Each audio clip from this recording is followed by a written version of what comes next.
So, in all honesty, going into this series, I was still excited to get back to Hobb, but I was more excited to finish this and get to Tawny Man. And I was told this kind of had a slow start, but I could not disagree more.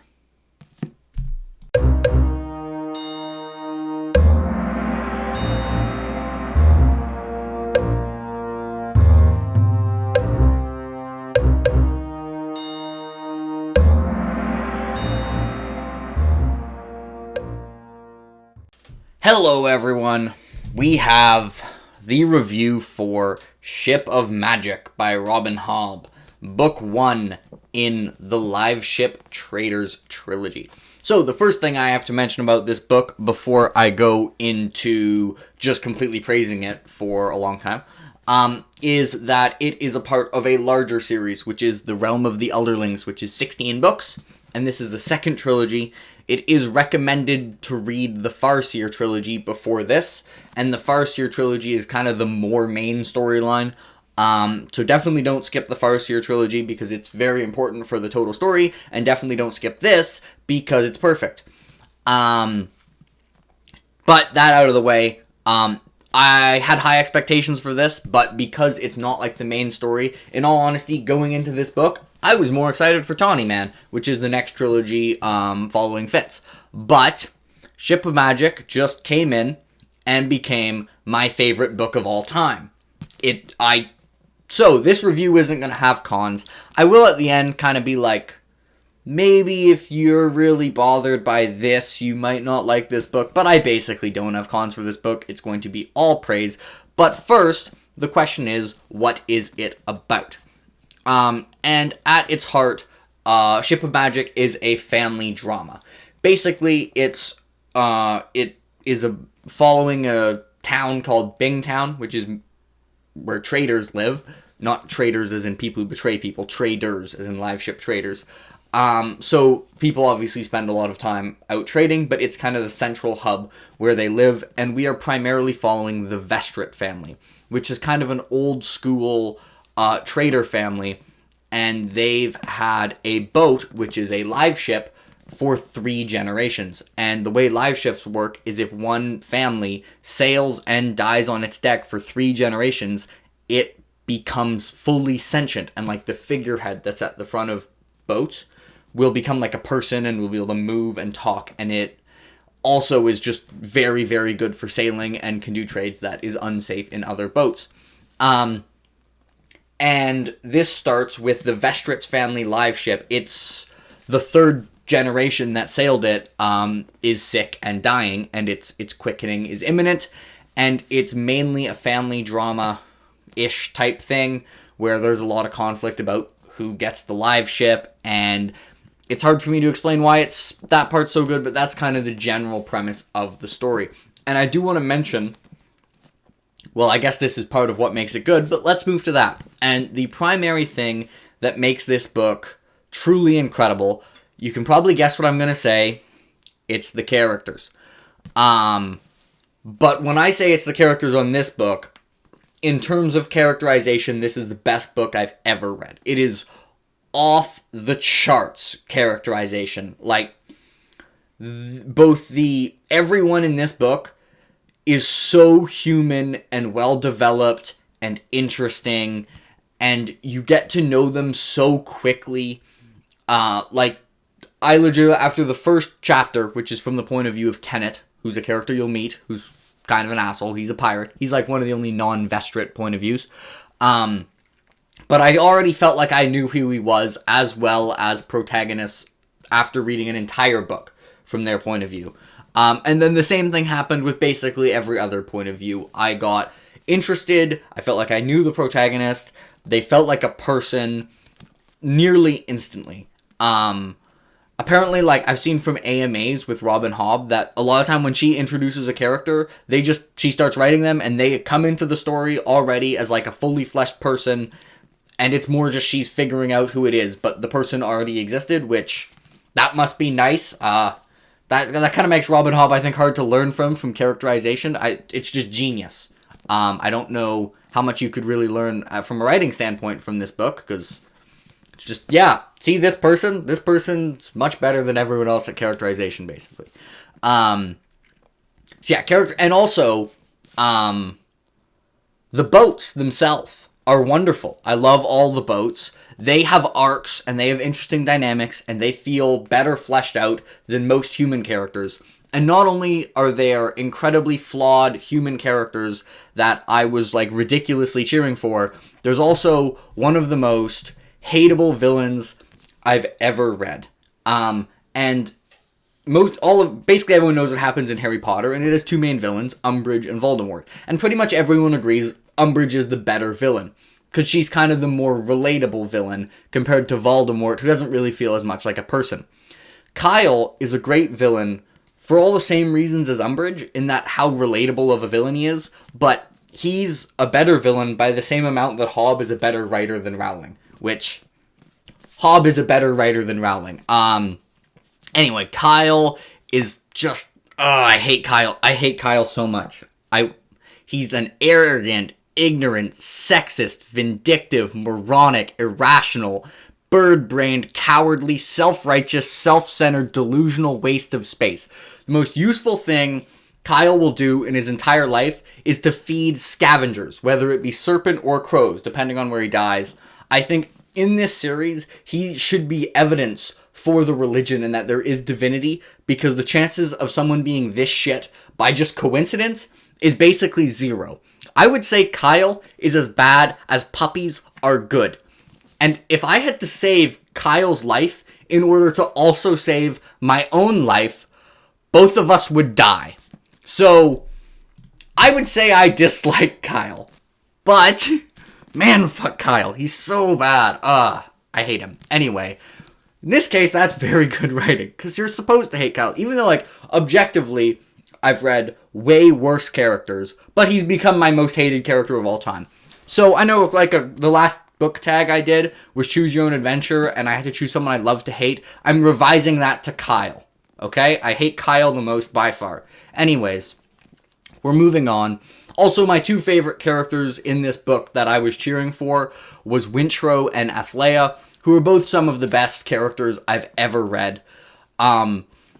When people are mean to Wintro, like, I feel the emotions of the characters in this book feel. Like, when they're sad, I'm sad. When they're happy, I'm happy. And even though it's Robin Hobb, and she tends to write somewhat depressing books, the moments of happiness and triumph just are so much more rewarding than moments of triumph in other book, because it's like, they're sparse, but it's like when you get them, they're all also written so effectively, because as a writer, she's so good, that they just hit so much harder than other, like, happy or triumphant moments in other books. Like, there was a moment in this book, and I read it, and I was like, no other author that I've read could pull that off, but that was, like, a brilliant scene.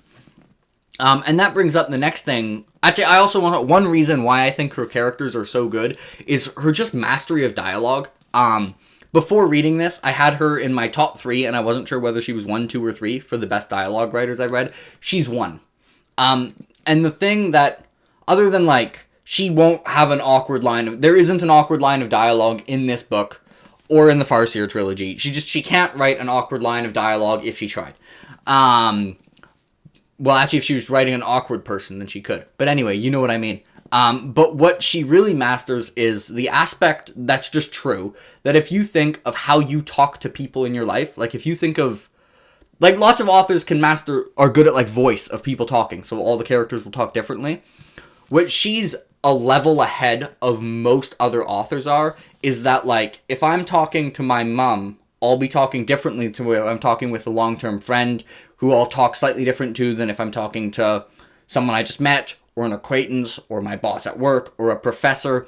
And she captures not only the person talking, but how they see and interact with the person they're talking to.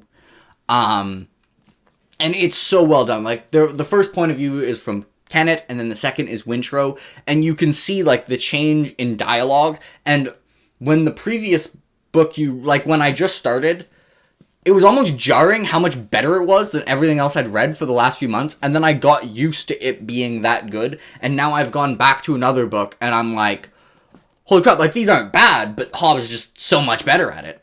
By far. Anyway, we're going to move on to prose, because I generally don't care that much about prose. Most authors, like, I'll notice, like, okay, that person has slightly better prose than this person, but the middle 90% of prose isn't going to have a significant impact on how much I enjoy a book. It'll have an impact, but not nearly as significant as other factors. Hobb is one of the people who are in the top, well, one. So Hobb is one of the people whose prose is so good, it significantly increases my enjoyment of the book. Her prose, she somehow manages to capture, like, the gravity and the gravitas and the beauty of Tolkien prose, while also the digestibility and clarity of more modern fantasy, like Jim Butcher or Brandon Sanderson. And I don't know how it's possible. Like, normally when you get, like, really flowery prose, like, it's the ultimate example of beauty and simplicity when it needs to be simple. But also being flowery when it needs to be flowery. It's basically perfect as far as I'm concerned. I don't know how it would be better. And yet somehow it keeps getting better. So I guess it isn't perfect, because I think it's just going to keep getting better. I don't know. It makes no sense that it can actually be like, each book she can get even better at prose, when she was already my number one for prose. But her writing, it's like the best of all the worlds of the different schools of thought of prose. It's super digestible and super clear. Like, this was another thing, like, 3/4 of the way, I'd almost forgotten how much better Robin Hobb is than other authors at this. But then when I switched to a different author, it's like how easily you picture things that happen and how the sentences flow from each sentence to another. And it's like, there's so many sentences where it's like, after you read it, it's like, okay, those are just obviously the perfect words to just get across what you wanted to. But it's only obvious to me after reading it that was the perfect words. It seems like it's obvious to Hobb what the perfect words are before writing it. So, yeah, prose, off the scale good. It wasn't as important to my enjoyment of the book as Characterization, but again, off the scale good. And the next thing I want to talk about, in comparison to Farseer, in where I think this is much, much better, is world building and themes. And I thought one of the themes that was tackled in this book was the topic of slavery. And I think the insight on what causes complacency, like the insight on human nature, on what causes complacency around slavery, because most people surrounded by slavery, like, there will be some people who are just terrible, who, like, enjoy being power-hungry assholes and, like, causing pain, but most people know it's terrible and are complacent anyways. And I think the insight on, like, the causes in that and the mind frame is incredibly brilliant. And also for world building and setting, I thought Farseer, like, the world building was fine. Like, it was good. It was okay. But, like, basically you could take the story of Farseer and put it in any castle when they're in a castle, and it's basically the same story. But the setting for this, I thought, was used so much better, and, like, all the cultures and the cultural impact and the world building felt so much more important to the story, fleshed out, natural, and unique. I think it's a big jump. I'd maybe give Farseer, like, a 5 out of 10 for world building, and I'd give this, like, an 8.5 or 9 out of 10 out of world building. It's not Malazan, or Wheel of Time, or Lord of the Rings world building. But if you go the step below that for world building, it's that. Which isn't even why I think you really read a Hobb book, but it's there, so cool, awesome. And it just made the story even better.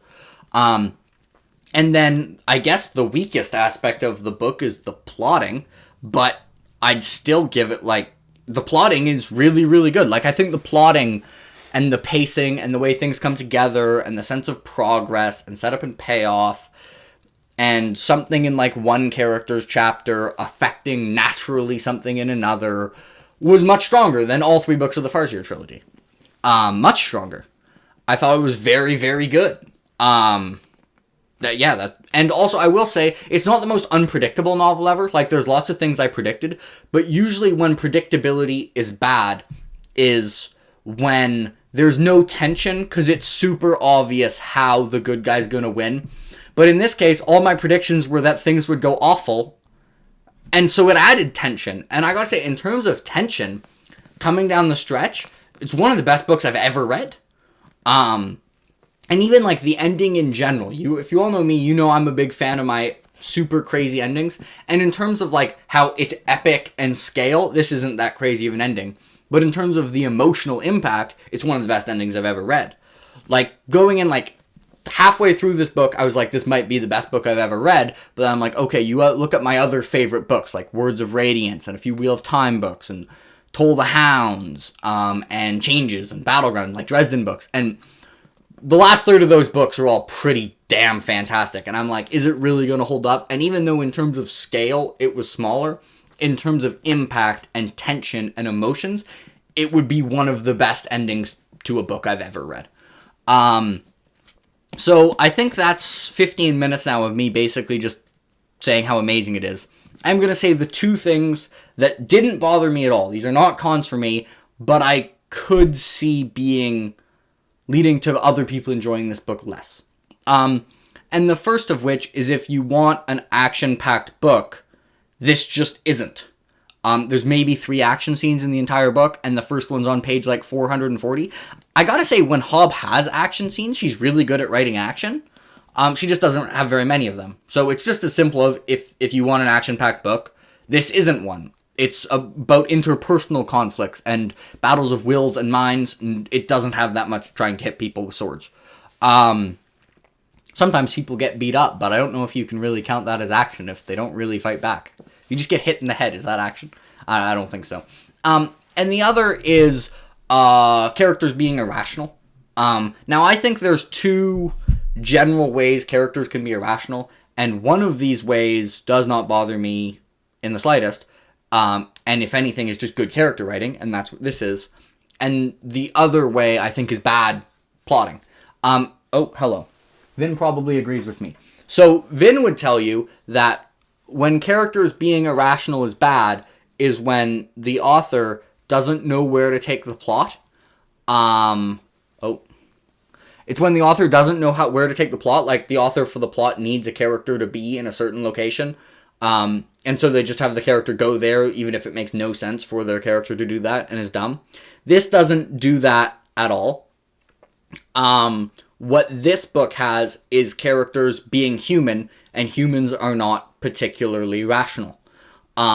So I actually thought it was just really good character writing, but I know some people in general, they aren't willing to accept the irrationality, like, of humankind, and I always think it's easy for you to say, like, reading from home, but, it's not like anyone's wrong for not enjoying a book because characters are less rational. So if you, in general, don't enjoy books where characters are dumb, characters will make dumb decisions in this book. Because they're human. They're all the most human characters I've ever read. And humans are dumb. But I guess those are the only real 2 things I can see as a con. But I don't know. This was basically perfect to me. Apparently this is the worst book in the series. As in the trilogy, not Realm of the Elderlings. But who knows? There will definitely be a trilogy review. Might have reviews for all 3 books individually. We'll see. But I can't imagine this not ending up being one of, if not my favorite series of all time.